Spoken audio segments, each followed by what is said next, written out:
Plaisir de vous avoir ici. Merci à tous ceux et toutes celles qui regardent le replay en ce moment. C'est très agréable de passer un moment avec vous. J'espère que vous avez une bonne journée ou que la nuit s'annonce bien ou que ça va bien dans votre vie. Et si ça ne va pas bien ou si tout ne va pas bien, écoutez bien l'histoire que je vais vous raconter et les différentes histoires que je vais vous proposer. Chaque semaine, chaque épisode, je vous propose différentes histoires. Salut Christophe, ah c'est marrant, j'ai vu ta photo passer. Salut Jean-Michel, merci d'être passé. Et continue avec ta plume acérée, j'adore. et donc, si ça va pas, c'est pas grave. Vous allez voir, il y a des histoires que je vais vous proposer. Et surtout une histoire, on va aller au Maroc aujourd'hui pour rencontrer une femme absolument formidable. Et vous allez voir, c'est quelque chose. Mais ça, c'est tout à l'heure. Avant donc, je salue tous ceux qui regardent le replay en ce moment, ou que vous soyez à n'importe quelle heure de la journée ou de la soirée, ça me fait très plaisir. Et n'hésitez pas à partager la vidéo, même en replay, parce que c'est toujours important pour les autres de voir si vous avez des amis qui ont besoin d'avoir un petit peu de food for thought, ou on dit en anglais, c'est-à-dire des choses. Salut JP, ce soir je vais au resto japonais avec ma compagne et notre petit garçon. Ah, itadakimasu.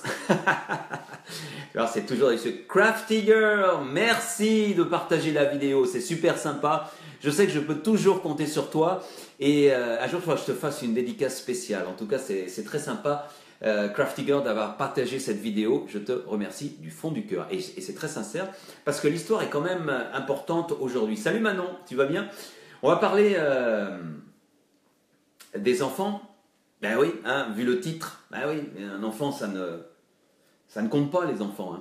Je crois que c'est le titre que j'ai mis, je me rappelle même plus le titre que je vous ai mis. Tiens Manon, puisque toi tu es toujours rapide, si tu peux me remettre le titre, je crois que je l'ai un petit peu oublié. Parce que j'en avais plusieurs dans la tête, j'essaie toujours de choisir le titre qui me paraît le plus juste par rapport à ce que je vais raconter.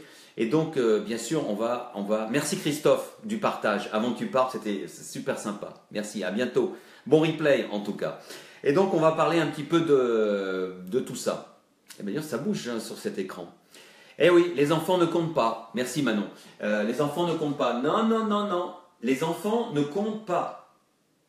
Ce ne sont pas des êtres humains, ce sont des petites choses qui crient, qui sont très agréables lorsqu'ils rient, on les met sur les genoux comme ça, et ça rigole, ils sont marrants, ils sont amusants. Puis après ils grandissent un petit peu, et même ils commencent à pleurer. Non, non, non, non, non. D'ailleurs on s'en occupe comment des enfants? Comment on s'en occupe des enfants? Eh ben, on leur tape dessus, quand ils ne veulent pas, parce que ce ne sont pas des êtres humains, ce sont des choses. Ou alors on leur crie dessus, et très fort. Comme ça qu'on se fait obéir. Dans un monde spécial, dans le monde de Trump par exemple. Et on va y revenir dans quelques instants et vous allez voir que tout va se rejoindre. Si vous suivez depuis le début, vous allez comprendre pourquoi je vous raconte tout ça. Mais enfin, bien sûr je ne pense pas ça, mais vous allez voir pourquoi je vous raconte tout ça dans quelques minutes, puisque je vous ai dit, on va aller au Maroc et vous comprendrez tout. En attendant, je ne sais pas, j'ai les bras croisés là, j'ai même pas pris mon iPad. J'avais envie de saluer le moment suspendu du jour. On vient des choses plus agréables quand même. C'est une photo, une belle photo, partagée par Françoise. Hop. À demain, Christophe. Merci.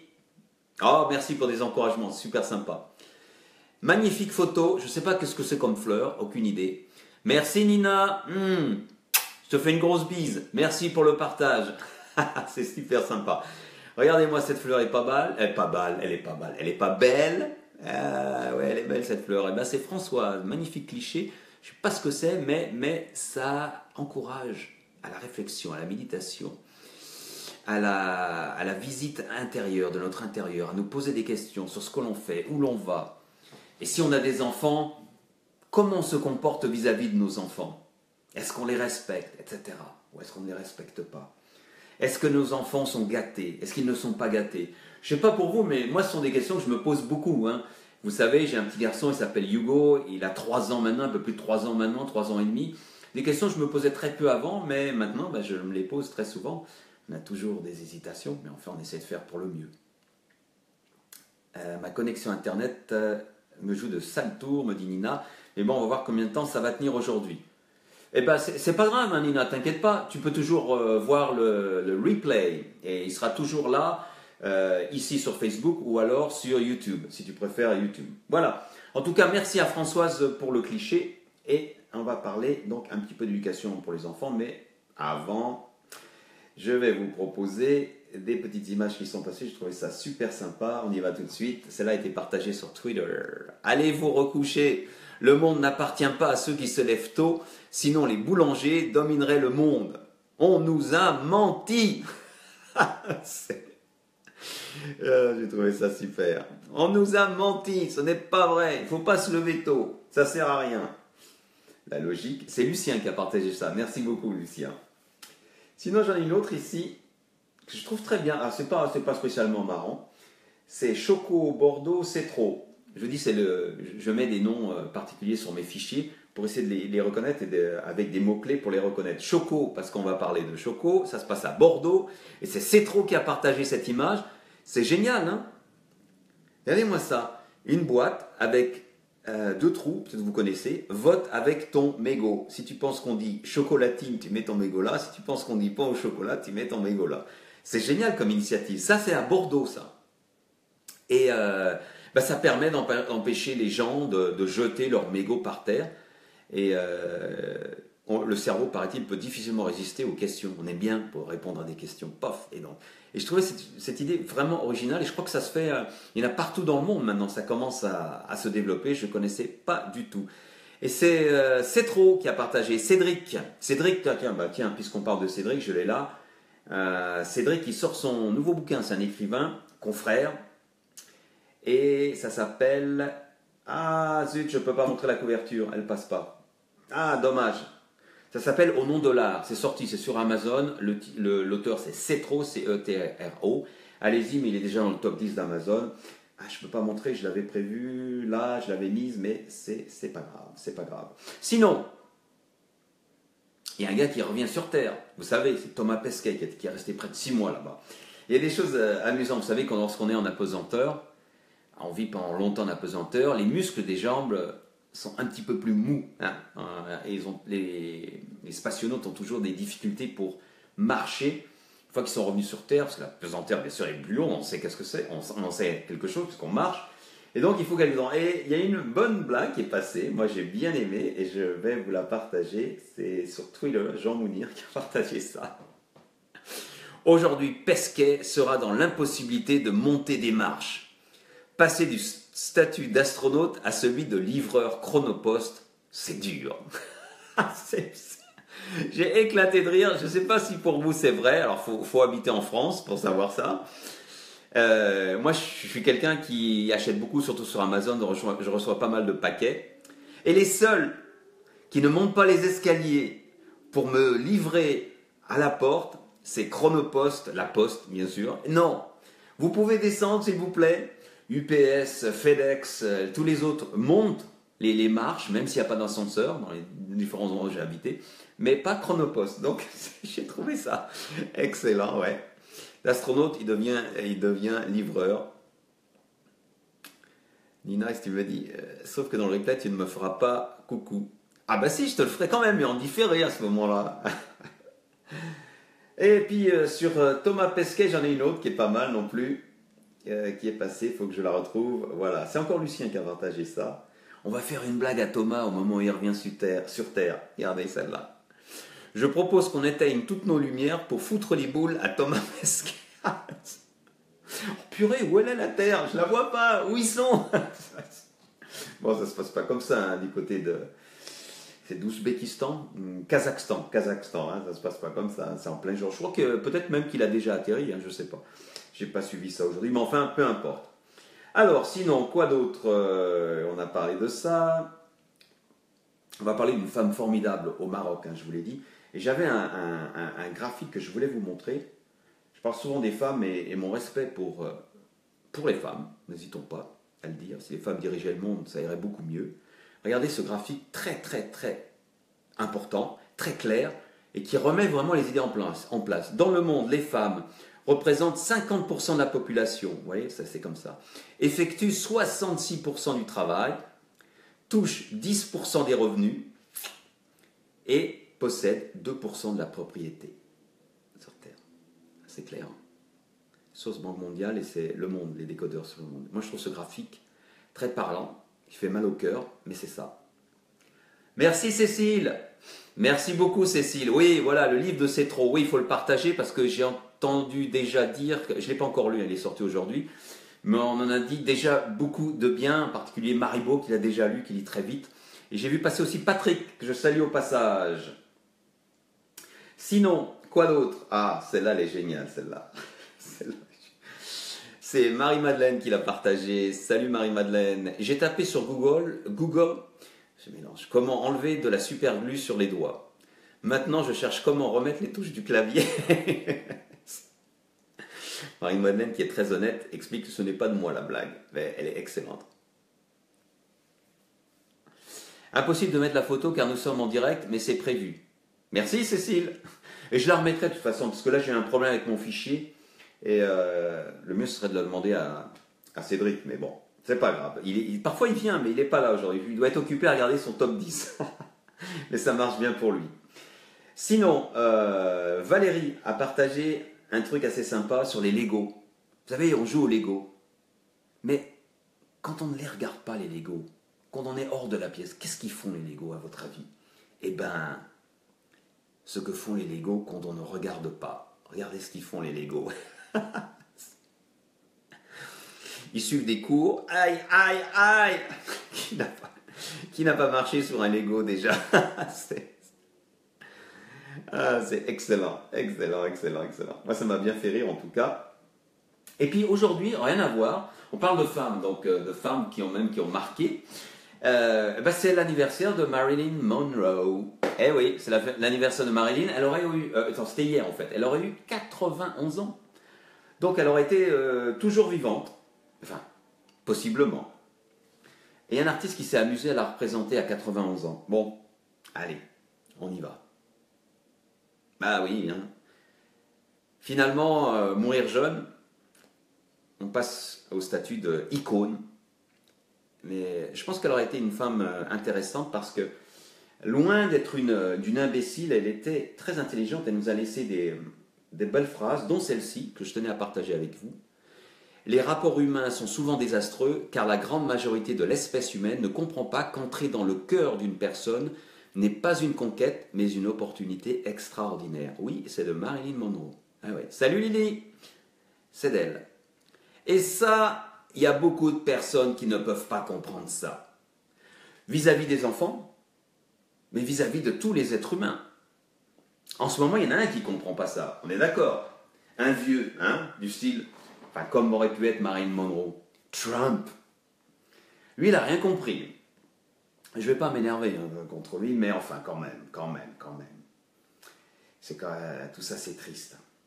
Alors, bien sûr, il y a eu des réactions sur les réseaux sociaux par rapport à ça. On va le prendre avec humour, même si c'est quand même une grosse connerie, ce qu'il est en train de faire. Et rejeter les accords de Paris, sortir de cette fameuse transition écologique, entre guillemets. N'oubliez pas qu'il est fort possible que Trump pense que l'accord de Paris se joue à la guitare. Je trouve ça très très bon. Et il y en a une autre qui est pas mal non plus dans le même genre, et si je la retrouve, voilà. Parce que Trump, dans son discours, a dit qu'il voulait pas, il s'occupait pas de Paris, lui. Il a pris un exemple aux États-Unis d'une ville qui s'appelle Pittsburgh, que vous connaissez, Pittsburgh, PA, Pennsylvania. Et il a dit, je travaille pour Pittsburgh, je ne travaille pas pour Paris. Hein, et dans son discours, là, il a dit qu'il se retirait de la COP21. Voilà ce qu'il a dit, j'ai été élu pour représenter les habitants de Pittsburgh et pas les habitants de Paris. Trump annonce que les accords seront renégociés. Et que nous dit notre Mateuil national? Pour sauver la planète, il suffisait donc d'appeler ça l'accord de Pittsburgh. On est con. Et en plus, Pittsburgh a voté pour Hillary Clinton à 80%, je crois, un truc comme ça. Donc vraiment, c'est le mauvais exemple. Sinon, d'autres sur Trump et sa connerie. Bernard Pivot a eu un truc intéressant. Peut-être est-ce très excitant pour Trump, très jouissif d'être aujourd'hui l'homme le plus détesté de la planète. Ouais. C'est un psychopathe, on va dire. C'est vraiment un psychopathe. On va rester dans ce domaine-là. Il y en avait une dernière, je voulais partager sur Trump. Et je ne la retrouve pas, malheureusement. Donc, je vais...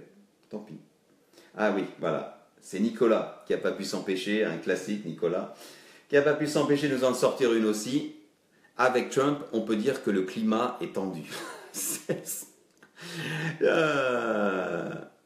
Ça bug, il y a l'orage, je regarderai le replay. D'accord Lily, salut Claire, c'était une femme belle de cœur surtout. Ouais, exactement, tu parles de Marilyn. Bien mieux que Trump. Exactement. Donc effectivement, on a parlé de Trump, on a parlé de Marilyn, les femmes belles de cœur et les mecs qui n'y comprennent rien. Mais l'histoire du jour, et là je passe directement à ce que je voulais vous raconter depuis le début, on va au Maroc. On va au Maroc à la rencontre d'une femme qui est née en 1959 à Casablanca et qui s'appelle Najat. Najat est née dans une famille pauvre de 4 enfants, et pour elle, la vie est très dure dès sa naissance. Elle vit un petit peu dans les rues, elle voit ce qui se passe entre les familles pauvres, le peu à manger, les difficultés à joindre les deux bouts. On est au début des années 60, donc imaginez bien ce que ça peut être là-bas. Et de cette vie, alors qu'elle grandit, elle se dit que c'est terrible ça. Et elle voudrait que ça s'arrête, que les enfants ne soient... Merci Josette d'avoir partagé la vidéo. Merci, continuez, n'hésitez pas à partager la vidéo. Ça me rend service parce que ça me permet de toucher plus de personnes et ça permet peut-être aussi de faire plaisir à certains de vos amis. Mais salut Maribo, on a parlé de toi tout à l'heure. Et donc Najat vit plus qu'au chichement, dans la pauvreté, avec ses 4 frères et sœurs, dans la banlieue de Casablanca, et essaye de joindre les deux bouts. À 13 ans, par exemple, elle travaille déjà en usine.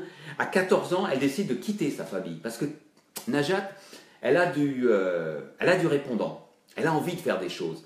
Elle a envie de faire bouger les choses, surtout. Et donc, à 14 ans, elle quitte sa famille pour aller directement en internat et étudier. Elle sait que ça passe par les études. Elle étudie tellement bien, elle est douée aussi, si bien qu'à 16 ans, dès 16 ans, elle rentre à l'université de Rabat, l'université de médecine. Parce que Najat se dit, si je peux faire quelque chose dans la vie, c'est d'aider les enfants. Déjà, elle a cette vision de vouloir aider les enfants. Il faut qu'elle fasse ça. C'est dans son cœur, dans ses tripes. Elle a vu trop de misère, trop de violence, de tous les styles contre les enfants, alors qu'elle était toute petite, là où elle habitait, dans les zones pauvres de Casablanca, dans les bidonvilles, on pourrait dire, je ne sais pas si le mot est juste, mais elle veut faire quelque chose. Donc, elle fait la faculté de médecine de Rabat. Ensuite, elle arrive en France, elle vient en France à Bordeaux, où elle va suivre des stages à l'université, à la faculté de médecine de Bordeaux, et elle devient pédiatre. Ben oui, parce que lorsqu'on aime les enfants, lorsqu'on a envie de s'occuper des enfants, on choisit sa spécialité, on devient pédiatre. Et alors commence son métier de pédiatre lorsqu'elle retourne au Maroc, et elle voit que c'est difficile de changer les choses. On est dans les années 70, 80, c'est très, très, très difficile. Et jusqu'au début des années 90, c'est même extrêmement difficile. Pourquoi? Parce que c'était à l'époque du règne, du roi Hassan II, le père de Mohamed VI. À cette époque-là, les enfants au Maroc étaient considérés comme des délinquants. Les enfants dans les rues, les enfants de rue, étaient considérés comme des délinquants, des vagabonds. Et donc la police les pourchassait, les attrapait, et les mettait dans des sortes de prisons d'enfants, où soi-disant on leur donnait de l'éducation. En fait, c'était juste brimade, taper dessus, et puis voilà. Et en dehors de ça, Najat a vu aussi que les enfants étaient abusés de toutes les façons possibles. Je ne vous fais pas un dessin, je ne vais pas rentrer dans les détails, entre les violences, les abus sexuels, etc. Et ceux qui avaient la chance d'être adoptés, entre guillemets, c'est-à-dire plutôt attrapés dans la rue et mis dans une maison, ils devenaient les esclaves d'une famille qui avait un peu plus d'argent, etc.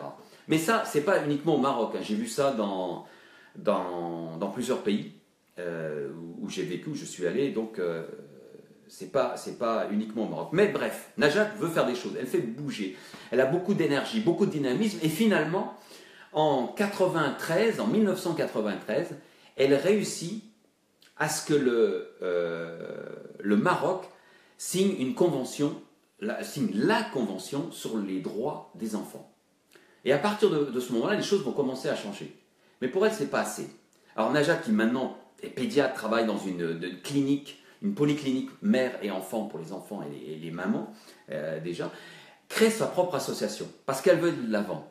Et cette association, elle va l'appeler Baiti. Baiti, je ne sais pas si je prononce bien, c'est un mot arabe, je crois, d'après ce que j'ai vu, un mot de l'arabe littéraire qui veut dire « ma maison ». Elle veut créer une maison pour les enfants, où les enfants se sentent bien. Les enfants des rues.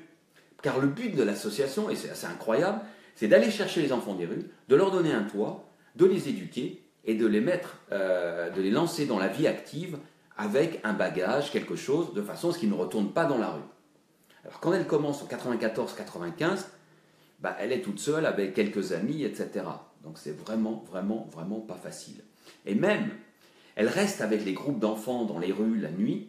Pourquoi? Parce que même si la convention a été signée, la police continue à les pourchasser. Et donc avec les enfants, elle se cache, elle les emmène, etc. pour échapper à la police. Donc c'est vraiment des histoires assez horribles. On ne va pas s'attarder dessus, on va passer sur l'avenir. Et puis au fil des ans, donc elle arrive à grandir ce mouvement. Elle arrive à recevoir des fonds, des dons, des gens qui cotisent, des entreprises qui s'investissent, tant et si bien qu'elle arrive à agrandir son association qui maintenant commence à s'implanter un petit peu partout au Maroc, au fil des ans, hein. Attention. Et on peut se demander, et lorsqu'on lui demande, mais pourquoi vous faites ça, Najat? Parce qu'elle est déjà très occupée avec sa polyclinique. Elle devient une représentante de l'UNESCO, elle est consultante à l'UNESCO, à l'UNICEF, pour l'Union européenne, sur le droit des enfants, contre les violences des enfants de partout dans le monde. Elle devient même rapporteure en 2008, rapporteure spéciale des Nations Unies jusqu'en 2014. Donc vraiment une femme très occupée, mais elle continue son travail avec les enfants. Et lorsqu'on lui demande pourquoi, et c'est là que ça devient intéressant, elle explique que lorsqu'elle voit des enfants, elle est fascinée par ce qu'ils représentent. Chaque enfant est unique, elle dit. Chaque enfant évolue de sa propre manière. Elle a observé pendant des années ces enfants dans les rues. Elle a été estomaquée, fascinée, subjuguée par leur capacité de résilience. Ce ne sont que des enfants. Et ces enfants ont une capacité de résilience, malgré l'extrême pauvreté et les violences qu'ils subissent, de résister, de survivre. Ils ont un courage qui la surprend et qui toujours la fascine. Ils ont également une intelligence de survie assez incroyable. Comment survivre en échappant aux policiers, comment manger, etc. Et elle, de tout ça, ça l'a motivée et ça lui a donné sa raison de vivre. Et comme elle dit souvent, à quoi ça sert de vivre? Il faut bien avoir un but. Et moi, ce sont les enfants des rues qu'on trouve dans les rues du Maroc qui l'ont motivée pour aller de l'avant et travailler d'arrache-pied comme elle le fait maintenant tous les jours. Alors il y a plein de choses qu'elle fait. Dans sa maison, maintenant il y a plusieurs centres, il y a à peu près une cinquantaine d'employés, ils reçoivent tous les jours à peu près, 24 heures sur 24, 250 enfants vivre dans les différents centres. Plus 200 qui viennent de manière régulière, etc. C'est-à-dire c'est des milliers d'enfants, pendant presque plus de 20 ans, qui ont été accueillis, hébergés, qui ont été relancés dans la vie. C'est quelque chose. Parce que lorsque les enfants, ils les contactent et les encouragent, que les enfants ne veulent pas toujours venir dans les centres qu'elle leur propose. Elle leur fait un deal. Et ça, c'est important dans les relations, même entre adultes. On n'impose pas. On ne dit pas que ça sera comme ça. C'est pas comme ça qu'on crée une relation avec les enfants, ou les adultes d'ailleurs. Je pense à Trump aussi. On discute, et on promet, et on assure, et on fait comprendre que chaque personne aura droit à la parole. Donc les enfants qui rentrent dans son centre ont droit à la parole. Ils sont libres. Et ça, elle insiste beaucoup là-dessus. Et elle attend que les enfants aient bien compris ça, qu'ils se sentent rassurés, qu'ils se sentent en confiance. Et à partir de ce moment-là, elle explique, ils font des progrès extraordinaires. Les progrès extraordinaires, ils sont de plusieurs niveaux. D'abord, ils les soignent si c'est nécessaire, et ensuite, elle essaie de les reconnecter avec leur famille. Ça ne marche pas toujours bien parce qu'ils ont été rejetés, soit ils ont été abandonnés, etc. De toute façon, en même temps, ils suivent une scolarité pour leur donner un bagage. Et ensuite, une fois qu'ils ont leur scolarité, ils apprennent un métier. Et s'ils restent au sein de l'association au-delà de 18 ans, ils rentrent dans des appartements spéciaux qu'ils gèrent eux-mêmes avec un budget. Ils apprennent la vie d'adulte, gérer un budget, travailler, etc. Et à partir de son association qui s'appelle Baïta, je ne sais pas si je Baïti, pardon, je ne sais pas si je prononce bien, eh bien des centaines d'enfants ont pu trouver leur travail. Certains sont devenus instituteurs, institutrices, infirmiers, infirmières, journalistes. Ils sont devenus avocats, ils ont créé leur propre business, leur propre entreprise. Donc plein de choses se sont produites. Et tout ça grâce à la volonté énergique de cette femme, qui s'appelle Najat. Najat Mjid, je n'ai même pas donné son nom de famille, mais ce n'est pas le plus important. Tout ce qui est plus important, c'est ce qu'ils font. Et même si c'est une goutte d'eau dans tous les enfants qui vivent dans les rues au niveau du Maroc, et on pourrait parler d'autres pays, c'est important, parce que ça permet de changer vraiment des vies. Et lorsqu'on lui demande à Najat, est-ce qu'elle pourrait nous raconter une histoire? Elle dit qu'elle en a des dizaines et des dizaines à raconter. Et si on insiste un petit peu plus, elle réfléchit un peu et dit, je pourrais vous raconter celle-là. Celle d'un petit garçon qu'on a recueilli dans la rue, qui avait été abandonné par sa mère, et qui n'avait même pas d'état civil. C'est-à-dire qu'il n'avait même pas été enregistré sur les registres. Il n'avait pas de nom, rien du tout. Donc elle l'a recueilli au sein de Baïti, et puis ils lui ont donné à manger, etc., pour donner une certaine santé, et ils ont retrouvé sa mère. Et lorsque Najat a voulu le reconnecter, le redonner à sa mère n'en a pas voulu. C'était une mère célibataire qui a fait une erreur de jeunesse, elle avait abandonné son enfant, et depuis elle avait refondé une famille, elle ne voulait absolument pas entendre parler de ce petit garçon. Alors le petit garçon est resté dans l'association de Najat. Et puis, il a commencé son parcours scolaire, mais il était toujours un petit peu triste, renfermé. Et on n'arrivait pas à lui arracher un sourire. Mais Najat avait remarqué quelque chose. Ce petit garçon, qui grandit au fil des ans, aimait les chevaux. Il voyait des chevaux, il avait toujours les yeux qui commençaient à briller. Et à ce moment-là, Najat a remué ciel et terre pour trouver quelque chose, un stage, quelque chose, de façon à qu'il puisse être en contact avec les chevaux. Et Najat, au Maroc, elle est très connue, elle est très célèbre. Si vous êtes marocain, je ne sais pas si vous regardez, vous devez la connaître. Salut Muriel! Enfin, deux Muriel, Muriel E-L et Muriel E-L-L-E. Donc elle a remué ciel et terre, elle a beaucoup de contacts au Maroc. Elle a réussi à signer un accord avec la fédération équestre marocaine pour que il puisse faire un stage, ce petit garçon puisse faire un stage chez eux. Mais elle a signé pas seulement avec la fédération équestre, et c'est là tout le génie de Najat, elle a tout compris. Elle a signé avec la fédération équestre marocaine, mais aussi avec le petit garçon, qui était devenu adolescent. C'est-à-dire, c'était pas un accord entre eux et toi tu vas là-bas pour t'occuper des chevaux, non, c'était tu vas faire ça, mais attention, voilà ce que tu vas devoir faire, et tu signes parce que tu as envie de faire ça. Et ça a été génial. Et ce petit garçon, cet adolescent maintenant, a donc été travaillé pour la fédération équestre marocaine. Et il a commencé tout en bas de l'échelle, ce qu'on appelle un lad, vraiment celui qui nettoie les écuries, il y a le foin, etc. Et au fil des ans, il a grimpé les échelons. Il les a tellement bien grimpés, ces échelons, qu'aujourd'hui, ce garçon est le manager d'une des plus grandes écuries du monde qui appartient à l'émir du Koweït. Belle réussite. Mais tout ça parce qu'il y a eu cette femme qui a cru en lui et qui a cherché à l'épanouir. De toute façon, Najat, elle croit en tous les enfants qui viennent vers elle. Il n'y a pas un qui dit « Ah, toi oui, toi non, toi tu m'as l'air doué, toi non. » Non, non, non, elle les accueille tous et je vous rappelle ce que je vous ai dit. Elle est fascinée par les enfants, ils sont uniques, ils se développent de façon unique et ils ont de la créativité, enfin bref.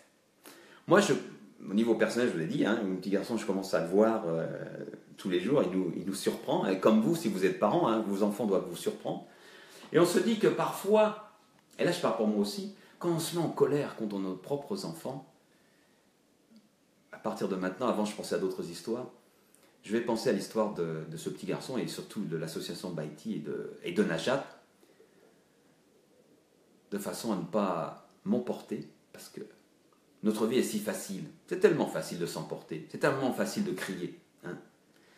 Donc j'essaye vraiment de faire attention. Et le message que j'essaie de faire passer, c'était, vous voyez, comme je disais tout à l'heure, la citation de Marilyn Monroe, atteindre le cœur de quelqu'un, on ne se force pas, c'est avec la discussion, un respect mutuel au même niveau. On ne fait pas comme Trump, on n'impose pas ce qu'on veut faire sur les autres comme ça, parce que c'est la meilleure façon de se faire rejeter. Trump est en train de se faire rejeter par le monde entier. Si c'est ce qu'il veut, tant pis pour lui. Et donc Najat a tout compris. Et on lui a demandé à Najat, et là je vais en terminer parce que je suis un petit peu long, quelle était, est-ce qu'elle avait une citation favorite. Elle a dit oui. Et c'est une citation que personnellement je ne connaissais pas, de Roosevelt, le président américain, pas Delano, le président Theodore, du début du XXe siècle, qui est un président assez intéressant. C'est lui qui avait dit, attendez, il y a quelque chose de pire dans la vie que de ne pas avoir réussi, c'est de ne pas avoir essayé. C'est lui qui a dit ça. Mais ce n'est pas la citation qu'a retenue, qui est le leitmotiv qui guide un petit peu Najat. C'est cette citation-là. Ah bah oui, là vous n'allez pas la voir. Alors je vais vous la lire. Hein. Je vais vous la lire carrément parce que sinon on ne va pas s'en sortir. Si on n'est pas capable de préparer le futur de nos enfants, on se doit de préparer nos enfants à leur futur. Et je trouve qu'elle est très d'actualité, cette citation. C'est la citation choc de Najat. Mais elle est très d'actualité. Si on n'est pas capable de préparer le futur de nos enfants, pensez à Trump, ce qu'il est en train de faire avec le climat, on se doit de préparer nos enfants à leur futur. Eh oui, c'est ce que fait Najat, en fait. Elle prépare les enfants au futur. Elle leur donne les outils, la confiance en eux. Mais moi, je dis, et ça serait encore mieux, ça serait de faire les deux. Ben oui, et pourquoi pas? Si on préparait le futur à nos enfants, mais en même temps en préparant nos enfants au futur, ça serait l'idéal, non?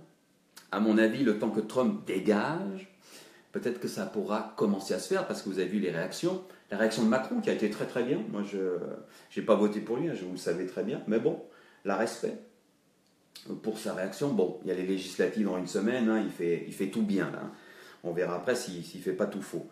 Mais bref, chapeau, et même les villes de Los Angeles, New York et Washington ont rejeté ce qu'a dit Trump et vont faire au niveau de leur ville, vont continuer à suivre les accords de Paris, et c'est génial.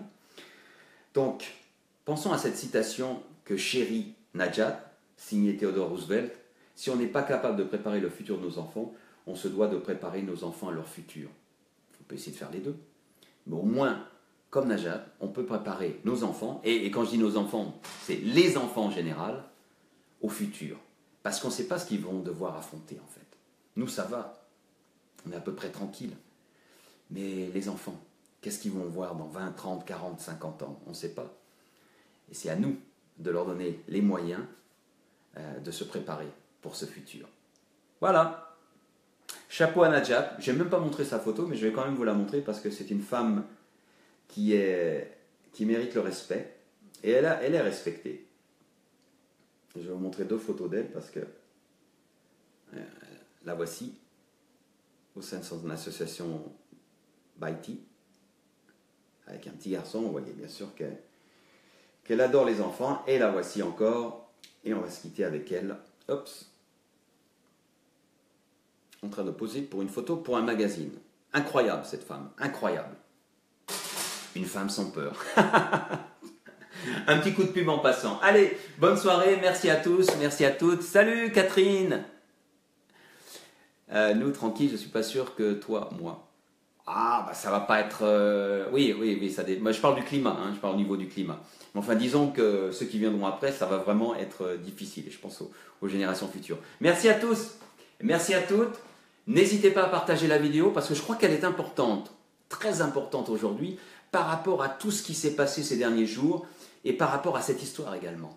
Parce que ça peut faire changer des choses dans la tête des gens. Alors, si vous avez des amis sur Facebook, eh bien n'hésitez pas à partager la vidéo. Je vous en suis reconnaissant. Au revoir, bon week-end, à la semaine prochaine.